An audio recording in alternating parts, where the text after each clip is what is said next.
what Patrick stood for certainly was he was a Christian saint. Now, not most people who celebrate St. Patrick don't really care if he was a Christian. That's not there. But his ideals or embodiment was he would care for the stranger, welcome the stranger. He, even his title of his confessio, I was a stranger and he welcomed me, coming out of the biblical sense.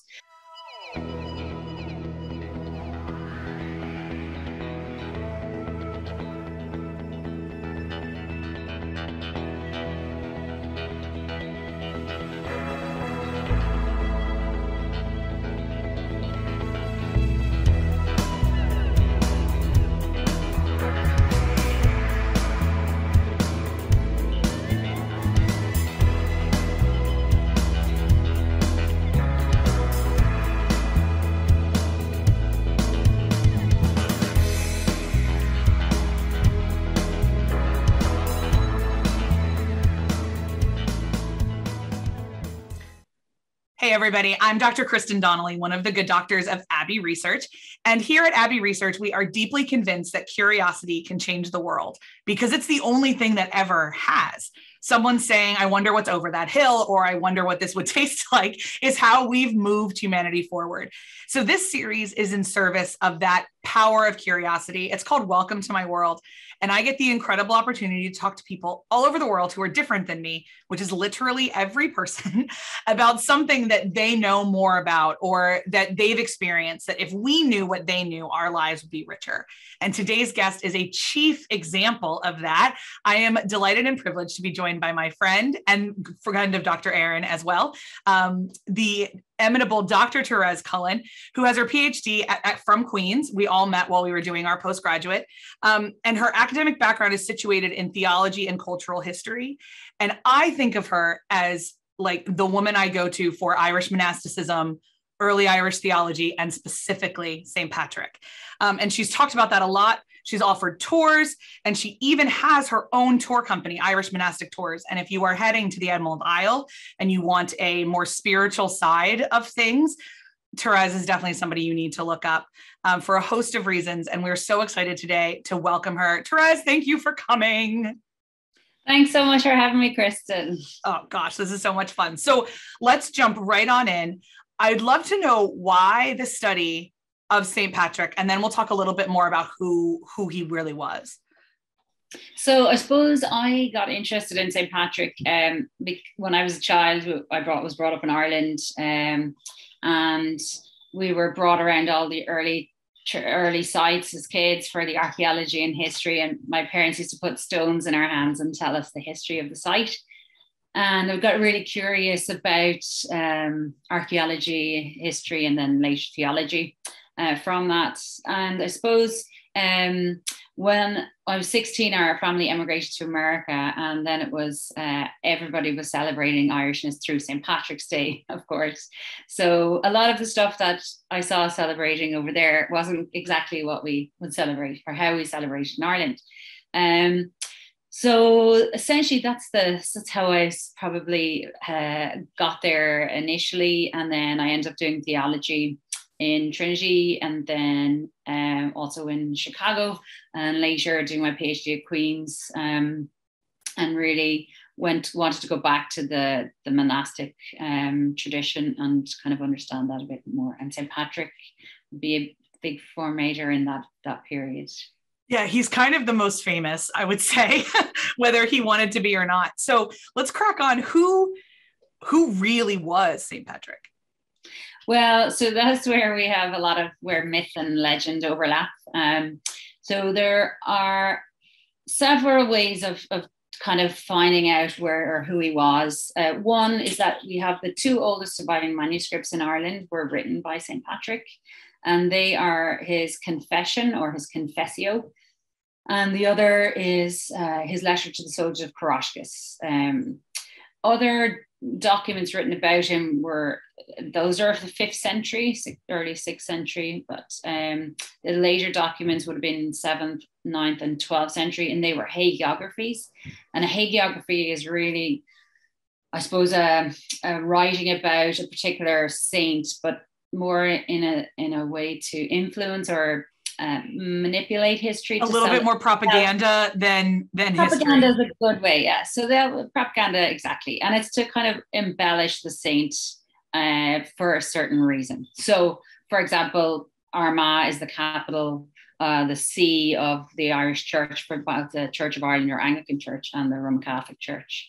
So a lot of those hagiographies were, two hagiographies were written at Armagh to make Armagh the prime thing. Okay. Who was he? That is a good question. So we know that he's a 5th century saint. He's born essentially or roughly around 390, 400 AD in a place he tells us in his Confessio, called Bernavon Tyburnier. Where that is, it still hasn't been located, but we know it was part of the Roman Empire. Rome was sacked in 410, and the Roman Empire begins to crumble at that stage from thereafter. So you have the attacking tribes of Attila the Hun and the Dukes and the Angles and Saxons all coming across to invade. But Rome, the Roman Empire, was still a huge part of the world then, and Patrick was born into that tradition. And he, in his confession, tells us that he comes from kind of a middle-class family. He said he has his father was Calpurnius, son of the late Titus. So, and that they had lived on in a small estate. So it was basically his father was like a I suppose what you would call a mayor, or an overseeing the affairs of the day. And his grandfather was a priest. So this is long before Catholicism. You had both married priests were allowed at that period. And of course, that's before the split. And, if he's born around 310, 400, that's long before the split in the East and Western Church as well. So he comes from a religious family. He tells us he was captured at 16 and taken as a slave to Ireland, along, he says in his confession, with thousands of others. Now, he's not saying thousands of others were captured with him at the same time, but it was part of a tradition of enslavement by Irish raiders who would have gone up and down the seaboard of then Romano Britain or Roman Britain. So he comes to Ireland then as a slave boy at 16 and was brought to there's two traditions, because we're in Ireland, you have to have two stories at least. One, yeah, the Wood of Fochlot, he says, and that is on the western shore. Okay. And that is over towards Mayo. But the other strong tradition is that he was brought to Slemish in County Antrim. And because I'm living in Belfast, that's the story that we're going to go with. That's the strongest tradition. So he was brought as a slave, and after about a year and a half, during that period, he begins to rediscover his faith. And so in a Catholic tradition, a Roman Catholic tradition, you would say that's where he deepens his faith, and where, in the sense, the larger Protestant understanding would be that's where he's sort of reborn. That's where he made his confession of faith. Yes, i.e. the title of the his Confessio. Yeah, and that's where the tradition, because both traditions claim him, both the Roman Catholic Church and the larger Protestant Church would claim Patrick as a saint, because he predates all that. But yes, so he begins to rediscover his faith and begins to pray up to 100 times a day. And his work kind of becomes prayer, and his prayer becomes work. Well, it sort of punctuated his day, if you will, and it kind of created a sort of a structure. Okay. And he begins to hear God speak to him through dreams. So he had this vision of, he heard this voice of God saying, "Get up, Patrick, your ship is ready." So he escapes, leaves, and is actually goes to Gaul, or what is now modern France, and is enslaved again for a few months, and then escapes, and eventually goes back to his family in Romano Britain, which is in Banavon Tyburnier, which could be either in Dumbarton, Scotland, or really it's most likely around the Somerset estuary, sort of on the Welsh-English border. And he then later becomes a priest and later a bishop, and then returns to Ireland in the year 432, which is the first written date in Ireland. The first written record of a date in Ireland is 432 that we have. So his texts are important because they give us an understanding of who this person was in the 5th century, but also because they're the 2 oldest surviving manuscripts. Wow. So we know then he's given credit for converting the whole of Ireland to Christianity, which is quite a false, but Armagh had a reason to bolster him for particular purpose, which is why there's so many places named after him. He wasn't the first to bring Christianity to Ireland. A guy called Declan of Ardmore preceded him in Waterford about 30 years before that. And we know that Patrick or Palladius, this person Palladius, is sent by Pope Celestine I to the believing Christians in Ireland. He's sent as a bishop. So this is before Patrick. So we know that there were Christians in Ireland. And at this point, Ireland would have been a lot of like city-states and it was very tribal still. Like there was no concept of a unification. The island was, very diverse. Absolutely. So you had what we call chieftains or little chieftains, kingdoms, fiefdoms, and they were controlled in different areas by the chieftains who had nobles, family members, and then they controlled that particular area. You had a high king, all right, in Tara. Okay. In an ardri in Irish means the high king. So that's where the high kingship was, and that's going back to the pre-Christian world. So to understand the Christianity in Ireland, you have to understand the pre-Christian world. So Patrick is coming into that world, and the reason he is, I suppose, you've probably heard of the St. Patrick's breastplate, which is like a protection prayer, probably not written by him, but we know for certain that he was always afraid of being recaptured because, as you say, there was no unification or no formal structure. There were different chieftains living in different areas. So what Patrick did and why he gets credit is because he went to the people of power, the chieftains, to seek their permission to go and preach the word of God or go and talk about Christianity to people. But he needed that protection because he wasn't able to move about without that. So he could say, oh, well, let's see, the chieftain of Omagh, Mr. John Donnelly, for example, has given me permission to move and speak to the people about this God. And Christianity in Ireland took off so quickly and with quite little bloodshed, unlike other places. Yeah. Patrick is often given the credit because he was able to, because he had lived in Ireland as a slave for several years, for 6 years, he knew what it was like to understand. He understood the culture here, yeah, and he understood how people operated. So he knew that he had to go to these people of power to get permission to move about. But he also knew the symbology and some of the language. So using the pre-Christian symbols to explain Christianity. So, for example, the high kingship in Tara, the ardri in Irish, ard means height and ri is king, the high king, is where the main seat of power was. And Patrick would say, well, we understand that in the Christian sense because God is our ardri, our high king. The same with the Celts worshipped the sun and god Lu, and Patrick said, well, that the sun wakes us up in the morning and puts us to bed at night. We can understand that in the Christian sense. So that's where you have the Celtic Cross is invented with the Christian cross and the symbol of the sun behind it. So utilizing those symbologies, the same as the Shamrock, which I'm sure you're going to get to as well. That was going to be my question. Did he really teach Christianity on a shamrock? Well, so probably not. Yeah, that always felt a little convenient. Yeah. So. It's a nice story. He certainly was a Trinitarian man. He believed in the Trinity, and he used the symbology of his day, but we can't definitively say no that he did.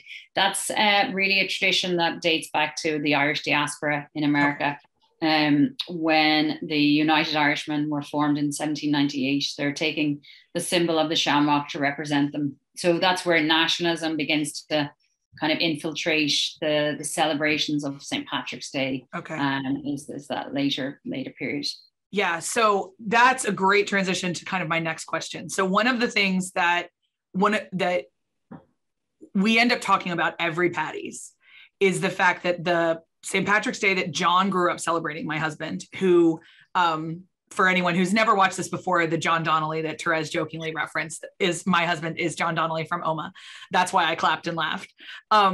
Is so foreign to the celebration that we encounter here, and that we talk a lot more about. Like, John's never eaten corned beef and cabbage in his life, and he doesn't understand the wear green thing, but John's not a member of the Irish diaspora. He has no connection to that level of nationalism in that particular way. So 1798 is kind of when we start to get that thing, because I know the St. Patrick's Day parade in New York is old. Like, it's been around for a while. So I'm assuming that's one of the ways that they practice their Irishness.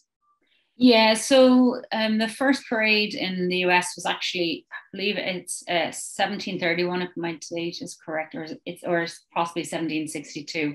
But it wasn't in New York. It was actually in Boston. So Boston is older, but New York gets the credit because it's the longest continual one. But in actual fact, that first St. Patrick's Day celebration in Boston was celebrated by British troops in the Irish Protestants in the British Army. So it wasn't a Catholic celebration. It was a parading celebration. So it Protestants love a parade. The Irish Protestants love a parade. Yeah, well, we Catholics have also grasped that too. Yeah. But we all love a parade. Yes, it was a celebration in Dublin Castle, which was it was the seat of Britain and British rule in Ireland until 1921. And the Viceroy, who was the king or queen's emissary in Ireland, would have had a celebration where they had a big formal dance and a gala dinner, and they would throw money down to the paupers below from the balcony of the Dublin Castle. So it was very different. But the St. Patrick's Day we see today have changed. I mean, a lot of it has to do with sort of the consumerism and this idea of consuming Irishness, which really began in the 60s. But you're right, the whole nationalism goes back to that 1798. And that was not just in the US, that's also in anywhere the Irish were, the diaspora were, also in Canada and Australia. It's this idea that the one colour that we remember Ireland as in the diaspora is green. That's the outstanding colour. That's what everybody says when they think of Ireland. Oh my God, it's so green. But in actual fact, Patrick's colour was blue. So that's where I have blue today. It was more of a royal blue rather than a navy blue. That was the colour of royalty, and his family would have had that sort of colour. So this idea of Patrick wearing a mitre, the big hat, and the clerical robes, that's all late Middle Ages. That he would really have been wearing a very simple sackcloth or a hide or something, had a staff or a shepherd's hook, but not the same sort of style. So the celebrations that we have now, I mean, when I moved to America, my brother-in-law's brother worked for Diageo, who owned Guinness, and I got to be on the Guinness float in Chicago and see the river dyed green. Now, I couldn't say no because it was free drink. So you can't say no to free Guinness. So so that was hilarious, but it's very different. So the celebrations we would have grown up in Ireland, they were very muted, boring. Like you would have watched tractors. It's like Oma. You would have probably just watched old cars, vintage cars go by, tractors, a few stalls, few Irish dancers, a bit of music, but not really much else. Even so, that was the 80s in Dublin. You began to see a lot different, but it's from the 60s onwards, things changed, and you began to see the Irish parades becoming more American. But it was really when the Celtic Tiger began to roar in the mid 90s that you begin to really see Dublin becoming an epicenter of basically what you mirrored what was going on in New York and Boston and Savannah and other places. Yeah. Ooh, it's so funny because I've never been to Chicago on Patty's, but like that's our dye that dyes the river every year. Oh, it's your dye. It's our dye. Yeah, it's our dye. And we don't like talk about it super de-duper like publicly because the myth of the leprechauns is still really important to them. That's fine, but like it's our dye. So we have fun with that every year. So every year, my brother and I swear we're going to end up in Chicago. And then every year we think we do not want to be around that many Americans on Patty's. It's just too much. So I think as we kind of wrap up, I want to be cognizant of your valuable time. If we were to celebrate Patrick, I guess appropriately, I hate that word, but like not wearing shamrocks and what would that look like? And I ask because my first St. Patrick's Day on the island was in 2006. And I went to Downpatrick to the Church of Ireland service. And it's my favorite Patty's ever, to be honest, because it was so revolutionarily different. Mm-hmm. And so I remember that. But he talked about that what Patrick teaches us is the importance of hospitality. And so the best way to celebrate Patty's is to do a feast and invite all your friends. So I kind of I've thought about that a lot over the years and wondered kind of from your scholarly perspective, how does it kind of hit? Like how should we celebrate Patrick? Well, I mean, I think the tradition is that people celebrate in whatever way they can. And I think, and the way they feel. And I think that's probably the way to be doing it. What Patrick stood for certainly was he was a Christian saint. Now, not most people who celebrate St. Patrick don't really care if he was a Christian. That's not there. But his ideals or embodiment was he would care for the stranger, welcome the stranger. He, even his title of his Confessio, I was a stranger and he welcomed me, coming out of the biblical sense. So that idea, he was a stranger to Ireland. He came back as a slave, as a former slave to the place that was his enslavement. So he came back to the place that really was the greatest place of pain for him, because he felt it was important, I suppose, to convert. He really wants to convert his chieftain or the person who had enslaved him. And he also understood slavery. So I think as we think about, what's going on with refugees and people all over the world who are enslaved in different ways, that idea of welcoming the stranger and his care and understanding of women. He knew that women were often who were being enslaved were put into sexual slavery, as were men as well, as were the boys. But for women, there was no real protection. So one option for them became the Christian, the convent, if you will, as we know it. So really, I suppose the embodiment would be how to celebrate him is just exactly, I think you're right, to welcome the strangers in whatever way you can. And look, if you want to wear green, just, but it is about community and it's about bringing people together and have a drink if you want to have a drink, go to mass, go to church. You're right, Downpatrick is actually where I did my PhD research, and it's a lovely celebration because you're bringing all the Christian traditions together. And there's a walk between the Anglican place where St. Patrick had his first church in Saul and the Anglican Cathedral in Downpatrick. It's about 2 miles walk. and it's an ecumenical walk, meaning there are people from all different faith traditions and a lot of Christian traditions as well.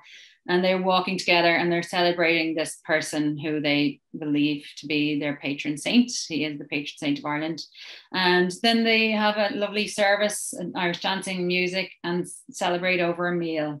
So whether it's corned beef or cabbage, or whether it's a slice of apple tart or fish and chips in the pub, whatever way you want to do it, sláinte na féile fádra.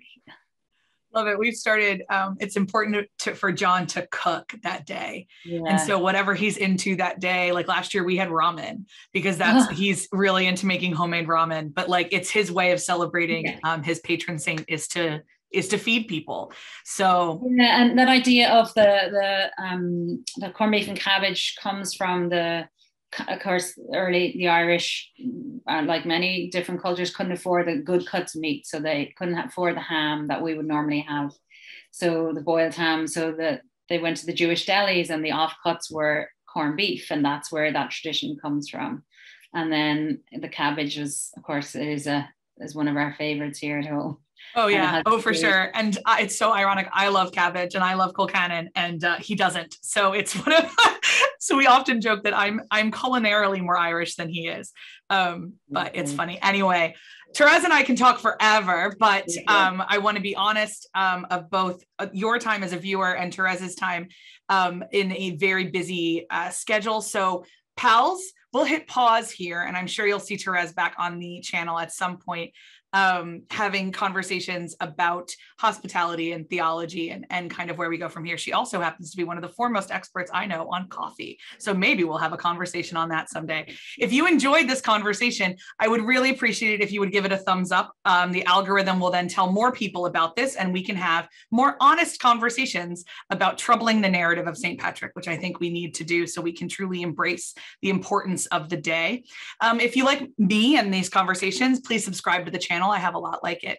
In the meantime, Thérèse, thank you so much for joining me. Thank you for having me. And if you've got questions for Thérèse, I'll make sure she sees them. So drop them below and we can continue the conversation. The link to her tour company will also be there. If in the after times you are considering a trip to the Emerald Isle, definitely consider Irish Monastic Tours. My name is Dr. Kristen Donnelly. My guest has been Dr. Thérèse Cullen. This is Welcome to My World, and I'll see you guys next time. Bye.